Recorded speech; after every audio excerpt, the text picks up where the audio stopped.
Hello everyone and welcome to my top 10 favorite movies of 2025. This year was a great year for movies.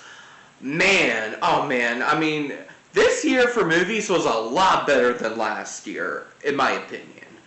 And so I'm very excited to get to my top 10 favorite movies of the year. But before we get into that, I would like to mention some honorable mentions. Some movies that I really wanted on this list that didn't quite make it, and so let's briefly talk about those.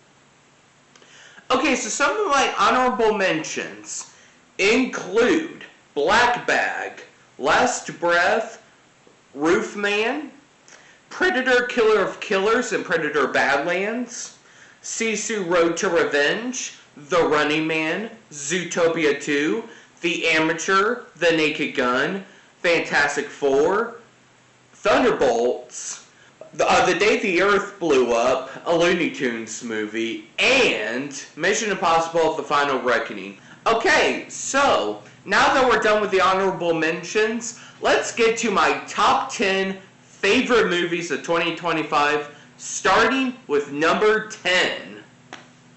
Number 10, The Monkey. Osgood Perkins' horror comedy is one of the most unique films of the year and one of the most memorable.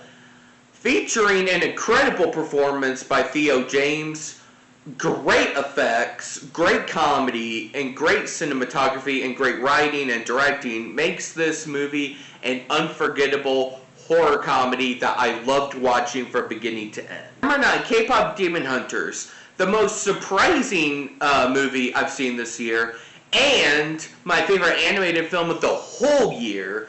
This movie blew me away with how good it was right from the first 20 minutes.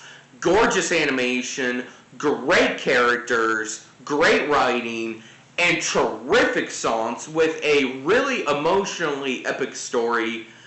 Makes this a very emotionally resonant film, as well as a really funny film that that I could definitely see inspiring kids and adults alike. This movie definitely has staying power. I mean, for it to be the #1 movie on Netflix for several months and having it be re-released in theaters, that's saying something. That this movie connected with so many people, and it definitely did with me. Number 8, Marty Supreme. One of the craziest films I saw this year. Marty Supreme feels like the kind of movie we don't get anymore. This really gritty, old-fashioned, almost like a late 80s, early 90s Scorsese film. Mixed with a movie about ping pong, with an incredible performance by Timothée Chalamet. Makes this a movie that had me glued to my seat from beginning to end. And despite the long running time, I never once felt the length. Definitely don't miss this movie. Definitely go support this movie. It is fantastic. Number 7, Superman. James Gunn brought new life into the DCU with this movie. This movie was visually gorgeous. It had some of the best action sequences I saw all year. And it has incredible performances, especially from David Corenswet and Nicholas Hoult as Superman and Lex Luthor. And Rachel Brosnahan is a real highlight as well. But on top of the great performances, the emotional core of this movie really hit home with me. This movie gives me hope for the future of DC, and I cannot wait to see what else James Gunn has in store. Number 6, F1. From the guy who did Top Gun Maverick, this guy is becoming one of my favorite filmmakers working today. The best racing scenes I've ever seen in my life. A great performance by Brad Pitt and Javier Bardem. An amazing story, that kept me on edge throughout the entire running time, and a killer finale that had me on the edge of my seat, all the way through. This movie was a theater experience I wish I had, because I didn't see this movie in theaters, and that's one of my biggest regrets this year. Guys, go watch this movie. It is mind-blowingly good. Now we get to the nitty-gritty, the top 5. Number 5, Rental Family. This movie blew me away with how good it was right from the first 30 minutes. Brendan Fraser gives the best performance I've ever seen from him. The film is equal parts really funny and really emotionally resonant. This movie had me smiling from ear to ear, featuring one of the best characters I've ever seen in a movie this year in Brendan Fraser. Definitely don't miss this movie. Number 4, The Smashing Machine, featuring the best performance I've seen from The Rock. The Smashing Machine blew me away with its writing, its directing, its cinematography, and its beautiful emotional core that knocked me flat.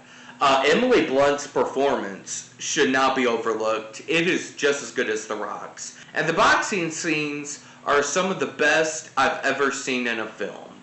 This is one of the most underrated films I saw this year. Number 3, One Battle After Another.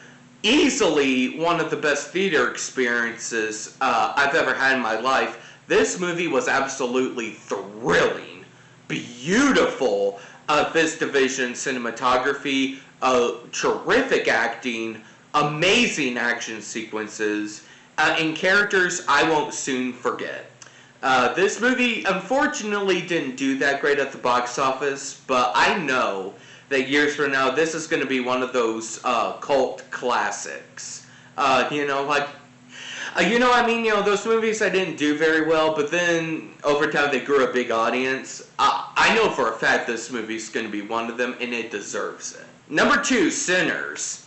Probably my favorite movie theater experience of the year. This movie was insane. The best cinematography I've seen all year. Some of the best music I've ever heard in a movie, period. Incredible performances, especially from Michael B. Jordan. Great horror aspects to it, too. The action sequences were really thrilling, but they were thrilling because you actually cared about the characters. Ryan Coogler has made his best film yet with this movie.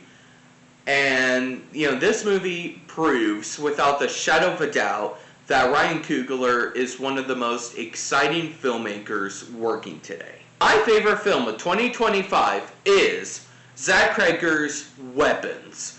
This movie had me hooked within the first 5 minutes. Telling the story in multiple perspectives is the best thing they could have done for this movie, because it really adds to the emotion of the film as well as the mystery.